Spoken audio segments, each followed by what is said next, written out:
नमस्ते बच्चों। यह वीडियो क्लास 10th के बच्चों के लिए बनाया जा रहा है और इसमें हम लोग चैप्टर 7 का डिस्कशन करने वाले हैं जो कि निर्देशांक ज्यामिति है। एक ही वीडियो में हम पूरा चैप्टर को देख लेंगे और यह 2021 बोर्ड एग्जाम के मद्देनजर बनाया जा रहा है वीडियो, और ये बहुत ही महत्वपूर्ण वीडियो आपके लिए होने वाला है। इसलिए पूरा वीडियो को देखें और एक ही वीडियो में चैप्टर 7 को जो है आप कंप्लीट कर लें एग्जाम के पॉइंट ऑफ व्यू से। ठीक है, तो जैसा कि इस चैप्टर का नाम है निर्देशांक ज्यामिति, तो आप निर्देशांक को समझिए। निर्देशांक जो होता है ना, वो x, y के रूप का हो, यानी कि आपको हमेशा जो निर्देशांक है वो कुछ ऐसा दिखेगा ब्रैकेट के अंदर x, y। ठीक है, x की जगह भी हमेशा कोई अंक रहेगा, y की जगह भी हमेशा कोई अंक रहेगा। ठीक है, यानी कि अगर कहीं लिखा हुआ है 5, 3, तो आप खुद समझ लीजिएगा कि 5 जो है x का मान है और 3 जो है y का मान है। ठीक है, और याद रखना है कि x का जो मान होता है उसे हम भुज और y का जो मान होता है उसे हम कोटि बोलते हैं, और एग्जाम में बहुत बार पूछा जाता है। ठीक है, हम एक बार फिर से बता देते हैं। निर्देशांक हमेशा x, y के रूप का होगा। x और y की जगह हमेशा कोई ना कोई अंक लिखा रहेगा। x की जगह पे जो अंक लिखा रहेगा वो हमारा भुज कहलाता है। y की जगह जो अंक लिखा रहेगा वो हमारा कोटि भी कहलाता है। ठीक है, यानी कि अगर कोई एक सवाल दे दिया -3 और 4 और आपसे पूछ दिया कि इसमें भुज क्या है, तो आप भुज का मतलब x का मान बता दोगे, यानी कि जो पहला अक्षर लिखा रहेगा वो हमारा भुज होगा और जो दूसरा अक्षर लिखा रहेगा वो हमारा कोटि होगा। ठीक है, इस बात का हम ध्यान रखेंगे। यहाँ एक पॉइंट और याद रखना है कि आपसे ऐसा भी सवाल पूछ सकता है कि x अक्ष से दूरी क्या कहलाता है। तो x अक्ष से दूरी हमारा क्या कहलाता है? कोटि कहलाता है। याद रखना, ठीक है। x अक्ष से दूरी मतलब कि y का मान, और y का मान कोटि कहलाता है। यही उल्टा आपसे पूछ देगा कि भाई y अक्ष से दूरी क्या कहलाता है, तो आप बोलिएगा y अक्ष से जो दूरी है वो भुज कहलाता है ना। यानी y अक्ष से दूरी पूछेगा तो x का मान जो कि भुज कहलाता है, x अक्ष से पूछेगा तो y का मान। ये सब ऑब्जेक्टिव में आपका आ सकता है, इस बात का हम ध्यान रखेंगे। आगे समझिए, ये निर्देशांक ज्यामिति में आपको क्या देखने को मिलेगा। जैसा कि आप तीसरा चैप्टर ग्राफ में भी जानते थे, ये लाइन हम ऐसे ड्रॉ किए तो ये हमारा जो समतल था वो 4 भाग में बट गया।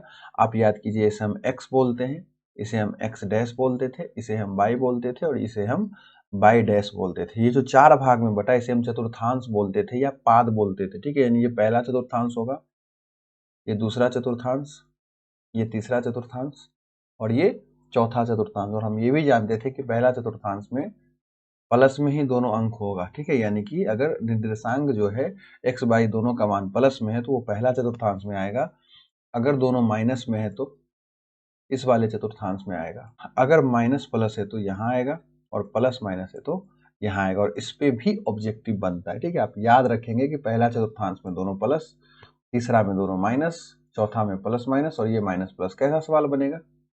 तो 5, -3 आपसे पूछ देगा किस चतुर्थांश में, तो आपको अंक से कोई मतलब नहीं, बस आप दोनों अंक का साइन ले लीजिए। पहला अंक देखिए प्लस है और दूसरा अंक माइनस। इसे याद रखना है कि प्लस माइनस किस चतुर्थांश का था? चौथा का, तो ऑप्शन में चौथा दिखेगा, आप इसे लगा देंगे। ये सब ऑब्जेक्टिव में 100% आएगा। ठीक है, अगर आपसे बोल दिया -7 और -8 तो फिर हमें अंक से कोई मतलब नहीं, दोनों जो दिया गया है भुज और कोटि उसका बस साइन ले लीजिए। दोनों साइन क्या है? माइनस में, इसलिए हम बोलेंगे ये तीसरा चतुर्थांश में आएगा। ठीक है, इस तरह से आप आराम से इसको बता सकते हैं। और एक दो मुद्दा को समझ लीजिए यहाँ से। ये जो होता है हम लोगों का मूल बिंदु कहलाता है। क्या कहलाता है? मूल बिंदु कहलाता है। और मूल बिंदु का निर्देशांक 0, 0 होता है। ये भी एग्जाम में आपसे पूछ देगा मूल बिंदु का निर्देशांक क्या होता है, तो 0, 0 होता है। यानी कि x का भी मान 0 और y का भी मान 0 होता है। इस बात का भी हम ध्यान रखें। कभी कभी आपसे x अक्ष का निर्देशांक पूछ देगा, तो x अक्ष का निर्देशांक क्या होता है? x, 0 होता है। और y अक्ष का जब भी आपसे निर्देशांक पूछे तो वो 0, y होता है। यानी x अक्ष का निर्देशांक पूछेगा तो y 0 होता है, y अक्ष का निर्देशांक पूछेगा तो x 0 होता है। ये सब हमारा कुछ महत्वपूर्ण ऑब्जेक्टिव जो है बन सकता है एग्जाम में, और ये सब एग्जाम में आता है। ठीक है, इसलिए हम इस सब बातों का ध्यान रखेंगे। चलिए, अब हम लोगों को क्या देखना है? हम लोगों को अब दूरी सूत्र देखना है, ठीक है। दूरी सूत्र क्या होता है, दूरी सूत्र में क्या होगा, दो निर्देशांक दिया रहेगा और याद रखिए हर निर्देशांक क्या होता है, एक्स कॉमा वाई के रूप का होता है। अब चूंकि दोनों निर्देशांक एक जैसा दिख रहा है इसलिए आप इसमें 1 और इसमें 2 लगा दीजिए। मतलब दो बिंदु दिया रहेगा, दो निर्देशांक दिया रहेगा और आपसे बोलेगा दूरी ज्ञात करो, ठीक है। तो दूरी सूत्र का जो फॉर्मूला होता है वो होता है under root x2 minus x1 का whole square plus y 2 minus y 1 का होल स्क्वायर, ठीक है। ये फॉर्मूला हम यूज करेंगे और दूरी सूत्र यूज करेंगे। ये 2 नंबर का सवाल जो है हर साल एग्जाम में आता है और कभी कभी ऑब्जेक्टिव में भी पूछता है। हम बड़ा आसानी से दूरी सूत्र लगा सकते हैं। ये सिंपल सा फॉर्मूला है, इसे हम याद रखेंगे, ठीक है। हम सवाल देखते हैं 7.1 का। देखिए पहला सवाल जो है, दो निर्देशांक दे रखा है, दो बिंदु दे रखा है और इसके बीच हमसे दूरी पूछ रहा है। तो फिर हम दूरी सूत्र लगाएंगे और दूरी सूत्र हम लोगों का क्या था, लिख लीजिए एक बार। Under root x2 minus x1 का whole square plus y 2 minus y 1 का होल स्क्वायर। और जो बिंदु दिया है, पहला बिंदु हम लोगों का x बाई 1 कहलाएगा जो कि 2 3 है और दूसरा बिंदु हम लोगों का x2 बाई 2 कहलाएगा जो कि 4 1 है। यहां से आप ये समझ सकते हैं कि x1 का मान हम लोगों का 2 है, देखिए, और बाई 1 का मान 3 है। x2 का मान 4 है, बाई 2 का मान 1 है। तो ये हमारा याद रखना है कि जो भी पहला रहेगा वो x1 बाई 1 x2 बाई 2 कहलाएगा। अब दूरी सूत्र लगा लीजिए।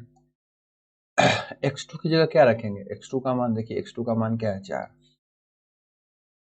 घटाव है देखिए तो घटाव, और x1 की जगह देखिए x1 का मान 2 का होल स्क्वायर कर लीजिए प्लस बाई 2 की जगह क्या, बाई 2 का मान घटाओ बाई 1 की जगह क्या, बाई 1 का मान और होल स्क्वायर। देखिए ये घट के 2 और इसका स्क्वायर क्या हो जाएगा, 4, और ये क्या हो जाएगा, -2 और -2 का स्क्वायर फिर से 4 जो कि रूट 8 आ गया। और दूरी है ना, इसलिए हम यहाँ पे हमेशा मात्रक लिखेंगे, ठीक है, या इकाई लिख सकते हैं आप। तो रूट 8 हो गया, रूट 8 को अगर आप तोड़िएगा तो 2 रूट 2 भी हो सकता है, तो 2 रूट 2 मात्रक हम लोगों का आंसर हो गया। और इस तरह से हम लोग दूरी सूत्र अप्लाई करके दूरी ज्ञात कर सकते हैं जब भी हमें दो निर्देशांक दिया रहे, ठीक है। चलिए इस दूसरा सवाल को भी हम लोग देख लेते हैं। इसमें आप ध्यान से देखिए, x1 की जगह मेरा -5 है, y1 की जगह 7 है, x2 की जगह -1 है और y2 की जगह 3 है। फॉर्मूला यूज कीजिए। हम लोगों का जो दूरी सूत्र है वो क्या है, x2 घटाओ x1 प्लस y2 घटाओ y1, ठीक है। अब यहाँ पे बस वैल्यू पुट कर लीजिए। x2 की जगह -1 घटाओ x1 की जगह -5, ठीक है। तो कंफ्यूज नहीं होना है, यहाँ दो माइनस कैसे आया, तो एक फॉर्मूला का और एक x1 ही माइनस में था इसलिए ऐसा हो गया। फिर प्लस बाई टू की जगह क्या, 3 घटाओ बाई 1 का मान क्या है, 7 ही है, अब 7 लिख। अब जो है बड़ा आसानी से इसे हम सोल्व कर सकते हैं। -1 और ये +5 हो गया, प्लस 3 में 7 घट गया तो -4 हो गया। अब ध्यान से देखिए ये कितना हो गया, 4 4 चौक 16 और ये भी हो गया 4 4 चौक 16, यानी ये हो गया रूट 32 मात्रक। इसे भी आप रूट से बाहर निकाल सकते हैं, ठीक। तो इस तरह से जो है हम लोग दूरी सूत्र बड़ा आसानी से निकाल सकते हैं। ये सवाल देखिए बहुत महत्वपूर्ण सवाल है, एग्जाम में बहुत बार पूछा जा चुका है।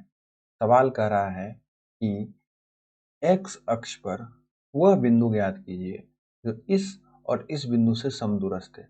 समदूरस्थ का मतलब क्या होता है, समान दूरी पर स्थित, यानी कि आप ये समझिए दो बिंदु है, ठीक है। हम बिंदु ले लेते हैं, यहाँ पे एक है देखिए 2, -5 और एक बिंदु है -2। अब इस दोनों के बीच में मतलब एक एकदम बीचों बीच कोई x अक्ष पे बिंदु है, x अक्ष पे बिंदु है जो इससे और इससे क्या है, समान दूरी पर स्थित है। अर्थात अगर इसका नाम ए रखते हैं, इसका नाम बी रखते हैं, इसका नाम सी रखते हैं, तो ए बी जो है बराबर है बीसी का। और हमसे ये पूछ रहा, अभी हम तुरंत बताए थे कि एक्स अक्ष का जो निर्देशांक होता है वो x, 0 होता है।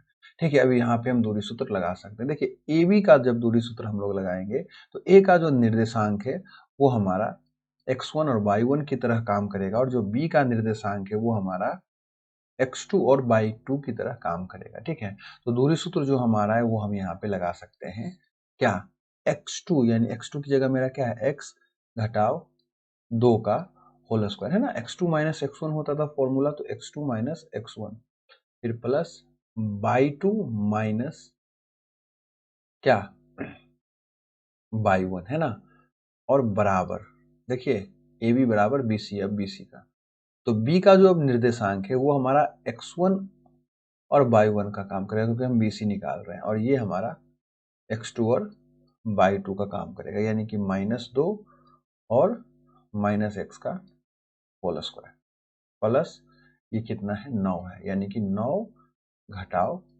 0 का होल स्क्वायर। अब जैसा कि आप जानते हैं दोनों पक्ष में ही अंडर रूट है, तो ये अंडर रूट तो कैंसिल ही हो जाएगा। ठीक है, तो आप स्टार्टिंग में ही अंडर रूट नहीं देंगे तो कोई दिक्कत नहीं है। इसे a माइनस बी के होल स्क्वायर पे तोड़ दीजिए, तो एक्स स्क्वायर प्लस 4 माइनस कितना हो जाएगा, 4x हो जाएगा, और ये हो गया प्लस 25। इसे भी तोड़िएगा तो ये हो जाएगा x square plus 4 plus 4x। ठीक है, यहाँ दोनों जगह फॉर्मूला लगा है, ये आपको पहले से आना चाहिए। और ये देखिए 81 हो गया। इसे सोल्व कीजिए, देखिए एक्स स्क्वायर कट गया, 25 4 कितना हो जाएगा, 29, 81 4 85। अब x को एक साथ कर लीजिए तो कितना हो गया, 4x। देखिए ये 4x इधर अगर आ गया तो माइनस में 4x हो जाएगा, और इधर 85 घटाव 29 हो जाएगा।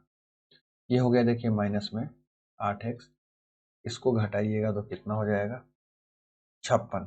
ठीक है, इसे घटाएंगे तो 56 आ गया।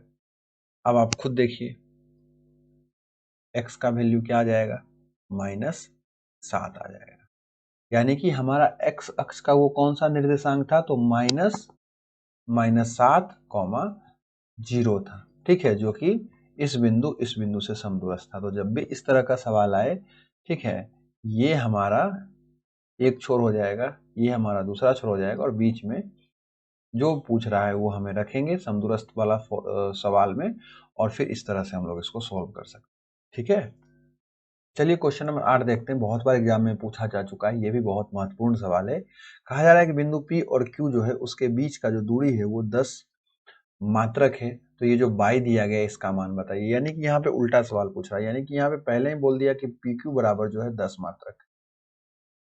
ठीक है, यानी ये PQ जो 10 मात्रक आया है कैसे आया होगा, दूरी सूत्र लगा के आया होगा। क्या हुआ होगा, देखिए अंडर रूट 10 घटाव 2 का स्क्वायर है ना, x2 देखिए ये है, तो x2 घटाव x1 और प्लस बाई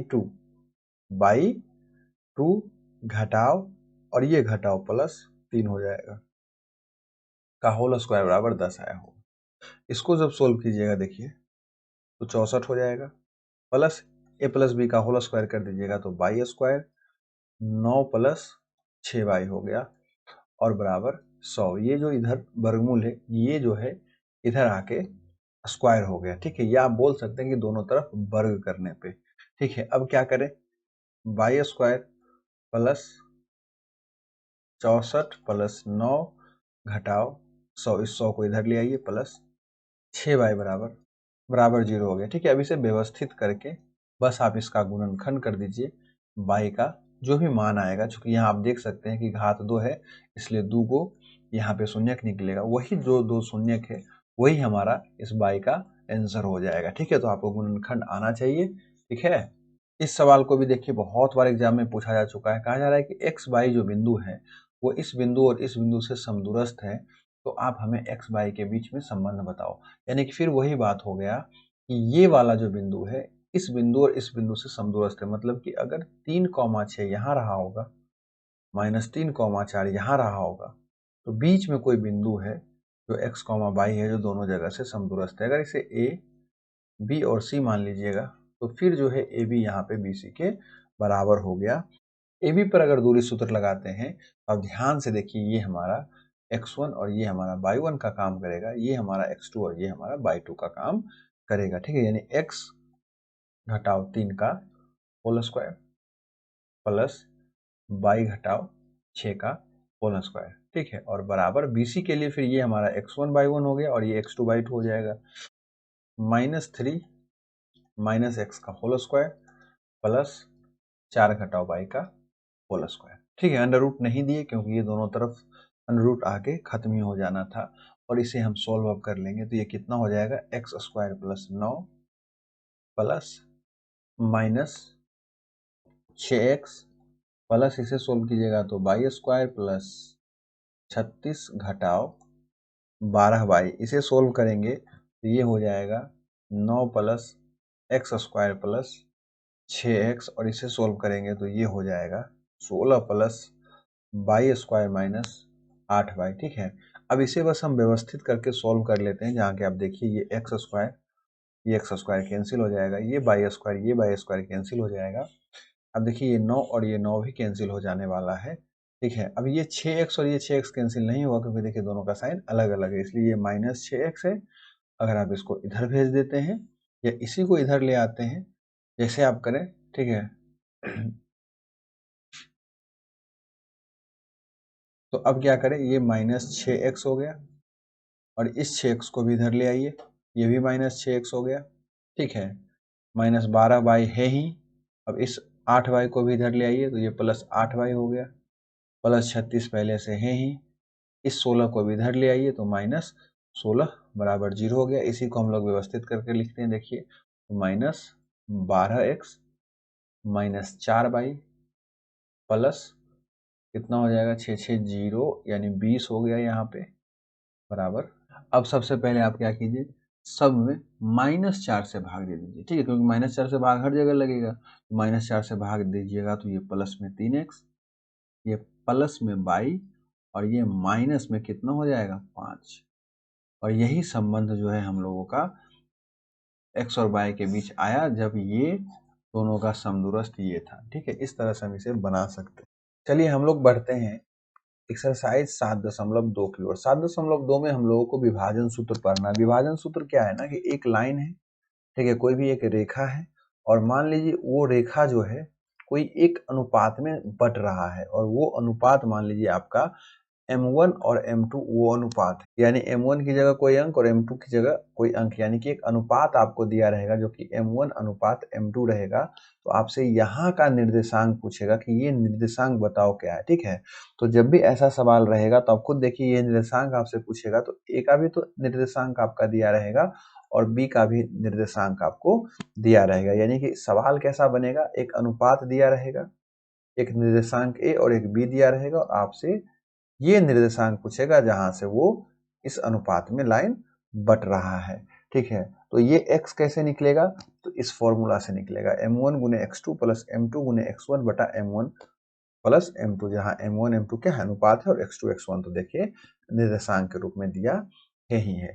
और y फिर आप ऐसे निकाल सकते हैं, तो ये x y का मान ऐसे आएगा। ठीक है, यही हमारा विभाजन सूत्र कहलाता है। चलिए इसे हम उदाहरण 6 से समझते हैं।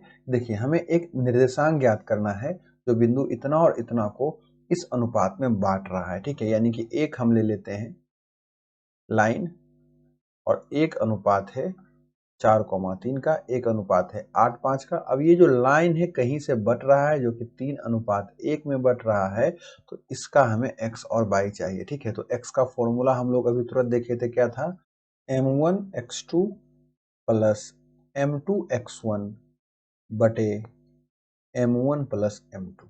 ठीक है, आप यहाँ खुद देखिए कि m1 की जगह हम लोगों का 3 काम करेगा, m2 की जगह हम लोगों का 1 काम करेगा, क्योंकि अनुपात ही हमारा m1 और m2 अनुपात कहला रहा है इस फॉर्मूला में। ठीक है, और ये मेरा x1 देखिए हो गया, ये मेरा y1 हो गया, ये मेरा x2 हो गया और ये मेरा y2 हो गया। अब बड़ा आसानी से हम बस क्या कर सकते हैं, वैल्यू पुट कर सकते हैं सवाल में।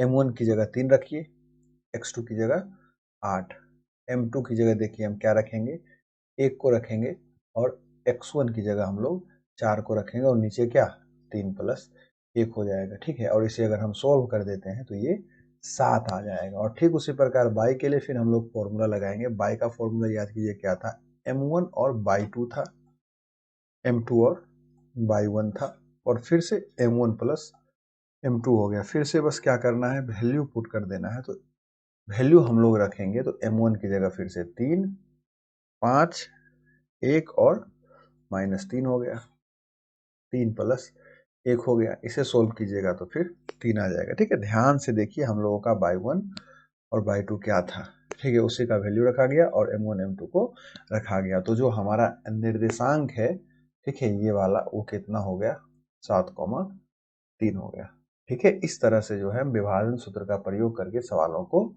बना सकते हैं। उदाहरण 7 को अगर देखिएगा तो इसमें क्या बोला है कि एक रेखा दे दिया है, मान लीजिए ए और बी, और उसका निर्देशांक आपको दे दिया है -6 और 10, और ये है -3, 8, और एक देखिए यहाँ पे निर्देशांक दे रखा है -4 और 6। आपसे ये पूछ रहा है कि अगर ये निर्देशांक है तो ए बी रेखा किस अनुपात में बट रहा है, यानी कि यहाँ उल्टा सवाल है। सवाल क्या रहता था, अनुपात दिया रहता था, दो निर्देशांक दिया रहता था और ये निर्देशांक हमसे पूछता था। इस बार ये दे दिया है, ये दे दिया है, ये दे दिया है, हमसे अनुपात ही पूछ रहा है। तो हम मान लेते हैं, ठीक है, हम लोग मान लेंगे कि जो हम लोगों का अनुपात है वो के अनुपात 1 है, ठीक है। अब आप खुद समझिए ये -4 कैसे आया होगा, ये -4 क्या है, x है, और ये x कैसे आता है, m1 x2 plus m2 x1 बटा m1 प्लस m2 करने पे तो आता है कि नहीं, यानी कि ये -4 तो ऐसे करके आया होगा। तो क्या हम x की जगह -4 लिख सकते हैं और m1 की जगह हम लोग क्या लिख सकते हैं, k। तो देखिए अनुपात हमारा क्या है, k अनुपात 1 है, तो ये मेरा m1 और ये मेरा m2 की जगह काम करेगा। तो k गुने क्या x2 का मान, और x2 की जगह क्या है 3 रख लीजिए, प्लस m2 की जगह 1 काम करेगा। देखिए m2 मेरा 1 है और x1 की जगह क्या -6, तो यहाँ हम लोग -6 लिखेंगे और नीचे के +1, इसके +1 को इधर भेज दीजिए, ये 3k -6 हो गया।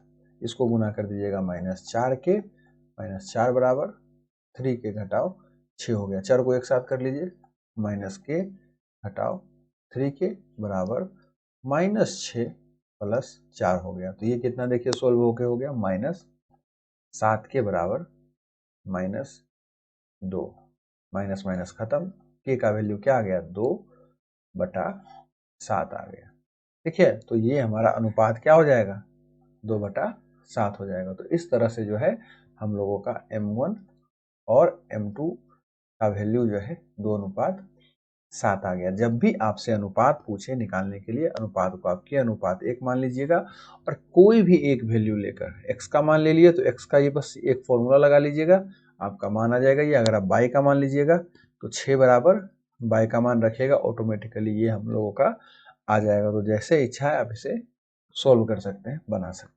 चलिए हम लोग आते हैं एक्सरसाइज 7.2 पे।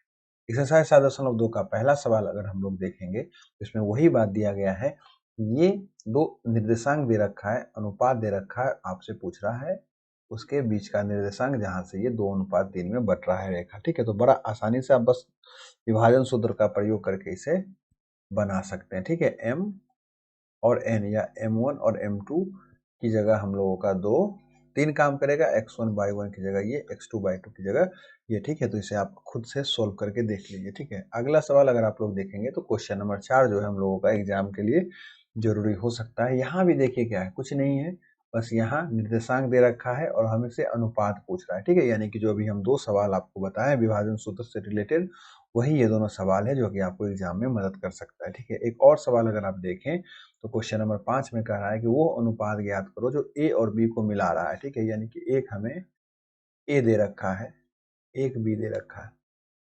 1, और एक है -4, 5। हमसे कह रहा है एक्स अक्ष पे ये विभाजित हो रहा है, यानी कि जहां ये विभाजित हो रहा है वो क्या है, एक्स अक्ष है, और एक्स अक्ष का निर्देशांक क्या होता है, x, 0 होता है, ठीक है। तो हमसे विभाजन बिंदु पूछ रहा है, ये विभाजन बिंदु का मान बताइए, साथ ही साथ आप हमें अनुपात भी बताइए। तो सबसे पहले अनुपात निकालते हैं। तो अनुपात हमसे पूछ रहा है तो हम अनुपात को k अनुपात 1 मान लेंगे। अब हम क्या बोले थे कि कोई भी एक वैल्यू x या y का वैल्यू लेके आप इसे सॉल्व कर दीजिए। x का वैल्यू तो दिया ही नहीं गया है, तो हम y का वैल्यू ले सकते हैं। और y बराबर क्या फॉर्मूला था, याद कीजिए, m1 by 2 plus m2 by 1 बटा m1 प्लस m2। बाई की जगह क्या 0 दे रखा है, 0 ले लीजिए। m1 की जगह क्या k, बाई 2 की जगह क्या बाई 2, ध्यान दीजिए बाई 2 क्या है 5 है, तो 5 प्लस m2 की जगह क्या 1, और बाई 1 की जगह क्या है देखिए -5 है। नीचे क्या हो जाएगा k प्लस 1 हो जाएगा, ये k प्लस 1 इधर जाके 0 हो जाएगा। तो ये हो गया 5k घटाओ 5, जहाँ से आप खुद देखिए 5 बराबर 5k हो जाएगा। ये माइनस में था, इधर आके प्लस हो गया, तो k का वैल्यू 1, k का वैल्यू 1 आ गया। यानी कि हम लोगों का जो अनुपात है वो k अनुपात 1 जो था वो अब हो गया कि 1 अनुपात 1 हो गया। ठीक है, यानी कि हम लोग अनुपात निकाल दिए। अब हमसे विभाजन बिंदु पूछ रहा है, तो विभाजन बिंदु के लिए क्या x का मान चाहिए। तो x का मान कैसे निकलता है, x का मान निकलता है m1 x2 plus m2 x1 बटा m1 प्लस m2। अब तो आप m1 का मान भी 1 रखिएगा और m2 का मान भी 1 रखिएगा, क्योंकि आपको तो अनुपात मिल गया है। तो वैल्यू रख के बस सोल्व कर दीजिए, बाकी तो सारा वैल्यू दिया ही गया है। तो इस तरह से हम इस सवाल को बना सकते हैं। चलिए हम लोग जो है एक्सरसाइज 7.3 की ओर बढ़ते हैं। ठीक है, एक्सरसाइज 7.3 जो है हम लोगों का, वो भी बहुत महत्वपूर्ण है। इससे भी बहुत सारा सवाल आता है। यहाँ हम लोग त्रिभुज का क्षेत्रफल देखेंगे कि कोई अगर त्रिभुज है और अगर उसका हमें शीर्ष मालूम हो, तो उसका हम कैसे क्षेत्रफल निकाल सकते हैं। मान लीजिए कि शीर्ष ये x1/1 है, ये x2/2 है और ये x3/3 है, तो उसका क्षेत्रफल जो है हम लोग इस फॉर्मूला से निकाल सकते हैं, हाफ x1 गुने बाई 2 घटाओ बाई 3 प्लस x2/3 घटाओ बाई, ये हम लोगों का फॉर्मूला है। ठीक है, अगर ध्यान से देखें तो हाफ तो त्रिभुज का फॉर्मूला में भी आता था 1/2 गुने आधार गुने ऊंचाई, तो ये हाफ वहां से आ गया।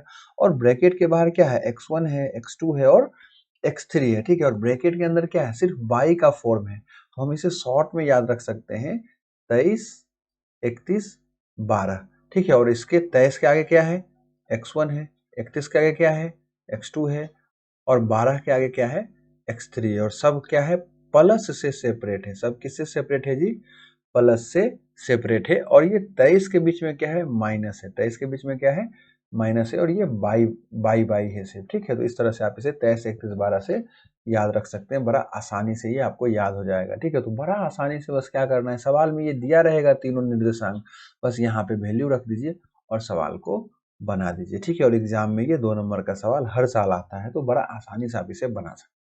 देखिए उदाहरण 11 से इसे समझते हैं। 3 शीर्ष दे रखा है और हमसे त्रिभुज का क्षेत्रफल पूछ रहा है। तो पहला जो शीर्ष है वो हमारा x1 का काम करेगा और y1 का काम -1 करेगा। x2 का काम हम लोगों का -4 करेगा और y2 का काम हम लोगों का 6 करेगा। x3 का काम हम लोगों का -3 करेगा और y3 का काम हम लोगों का -5 करेगा। ठीक है, तो जो भी पहला शीर्ष होगा वो मेरा x1 और y1 का काम करेगा, दूसरा शीर्ष x2/2 का काम करेगा और तीसरा शीर्ष x3/3 का काम करेगा। वहां से ये वैल्यू आया है। अब हम लोग त्रिभुज का क्षेत्रफल निकाल सकते हैं, और त्रिभुज का क्षेत्रफल क्या है, एक बार हम लिख देते हैं, हाफ x1 इंटू बाई 2 घटाओ बाई 3 प्लस x2/3 घटाओ बाई 1 प्लस x3/1 घटाओ बाई 2 है। अब यहाँ अगर आप ध्यान से देखिए तो बस वैल्यू रखना है, हाफ x1 की जगह x1 का वैल्यू जो कि 1 है, बाई 2 की वैल्यू, मतलब सब वैल्यू आप रख दीजिए बस। ठीक है, वैल्यू अगर हम रखेंगे, देखिए ये सब वैल्यू जो है हम लोगों का -5 प्लस 1, जो जहाँ जो है बस उसका वैल्यू रखते जा रहे हैं। ठीक है, ये वैल्यू अब आपको रखने के लिए आना चाहिए। दूरी सूत्र में भी हम लोगों ने इस तरह से वैल्यू रखा करते थे। तो ये देखिए 1/2 हो गया, इसे सोल्व करेंगे तो 11 हो जाएगा, इसे सोल्व करेंगे तो 16 हो जाएगा। ठीक है, और इसे सोल्व कीजिएगा तो ये हो जाएगा +21। ठीक है, सबको सोल्व कर दीजिएगा तो ये सोल्व करके 24 आएगा। और जो भी हम लोगों का त्रिभुज का क्षेत्रफल आएगा उसे हम वर्ग मात्रक के साथ लिखेंगे कि भाई त्रिभुज का जो क्षेत्रफल है वो 24 वर्ग मात्रक है। समझ गए। अगला देखिए मुद्दा क्या है, इसमें हमें त्रिभुज का क्षेत्रफल पूछ रहा है। ठीक है, तो सेम वही फॉर्मूला लगा के हम यहाँ पे त्रिभुज का क्षेत्रफल निकाल सकते हैं। ठीक है, यहाँ क्या आप देखिएगा कि जो त्रिभुज का क्षेत्रफल हम लोगों का है वो माइनस में आएगा। किस में आएगा भैया? त्रिभुज का क्षेत्रफल। देखिए बुक में बना हुआ है, आप वहां से भी इसको देख सकते हैं। तो जब इसे हम सोल्व करेंगे तो त्रिभुज का क्षेत्रफल हम लोगों का किस में आ रहा है? माइनस में आ रहा है। ठीक है, और यहाँ पे इसका क्या आ जाएगा? -2 क्षेत्रफल आ रहा है। ठीक है, तो हम चूंकि हम जानते हैं कि क्षेत्रफल का माप हमेशा क्या आता है? प्लस में आता है, तो हम लोग सीधा लिख सकते हैं कि चूंकि क्षेत्रफल का माप क्या होता है? ऋणात्मक नहीं हो सकता है, इसलिए हमेशा हम जब भी क्षेत्रफल निकालेंगे आंसर माइनस में भी आएगा। बस हम उसका संख्यात्मक मान लेंगे, यानी कि सिर्फ अंक को लेंगे, साइन को नेग्लेक्ट कर देंगे। इसलिए इस त्रिभुज का क्षेत्रफल जो है 2 वर्ग मात्रक हो जाएगा, आना सोल्व करके माइनस में। उसके बावजूद भी इस बात का हम ध्यान रखेंगे। ठीक है, और अगर हम इस सवाल में ध्यान से इसे सोल्व करेंगे तो यहाँ त्रिभुज का क्षेत्रफल जो है 0 आने वाला है। ठीक है, आप बुक में देखिए वहां बना है, बस वैल्यू पुट कीजिए, आप आसानी से इसे सोल्व कर सकते हैं।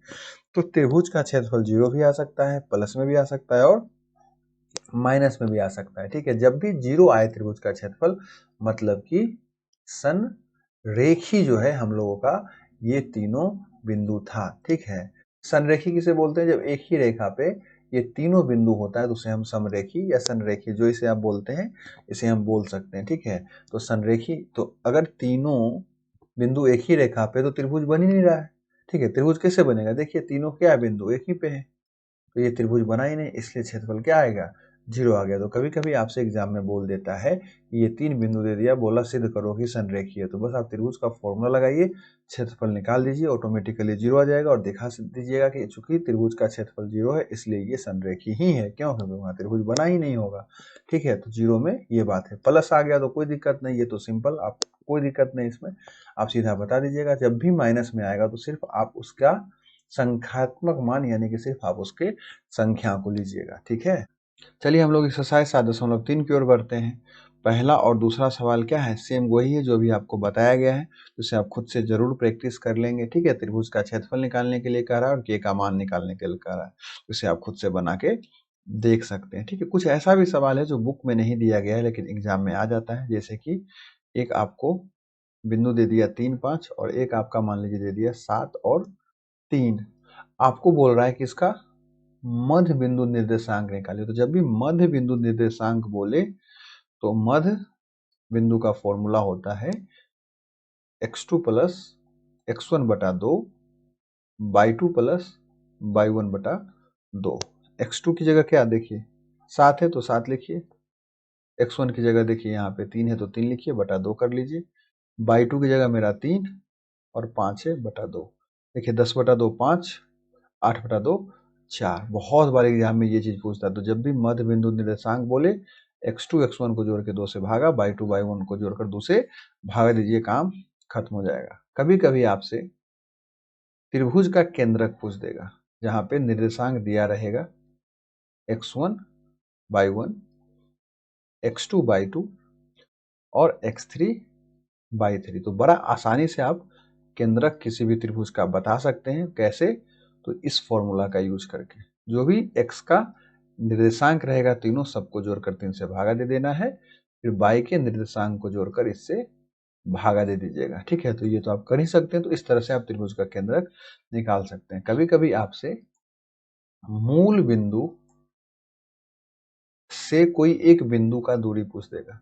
तो जब भी किसी मूल बिंदु से किसी बिंदु का दूरी पूछेगा तो सीधा एक्स स्क्वायर और बाई स्क्वायर, सीधा एक्स स्क्वायर और प्लस बाई स्क्वायर का फॉर्मूला यूज कर सकते हैं। ठीक है, दूरी सूत्र भी लगाइएगा तो काम करेगा और ये भी आपका डायरेक्टली काम कर जाएगा। ठीक है, इस तरह से आपका चैप्टर 7 जो था वो पूरा समाप्त हो गया। पूरा बढ़िया से इस चैप्टर को प्रैक्टिस कीजिए, क्योंकि एग्जाम में इससे 10 से 20 नंबर का सवाल इस साल एग्जाम में आएगा। हर साल आता है और इस साल भी आएगा। बहुत ही महत्वपूर्ण और बहुत ही आसान चैप्टर है, इसलिए हम इस चैप्टर को ढंग से प्रैक्टिस करेंगे और कंप्लीट करेंगे। ठीक है, धन्यवाद।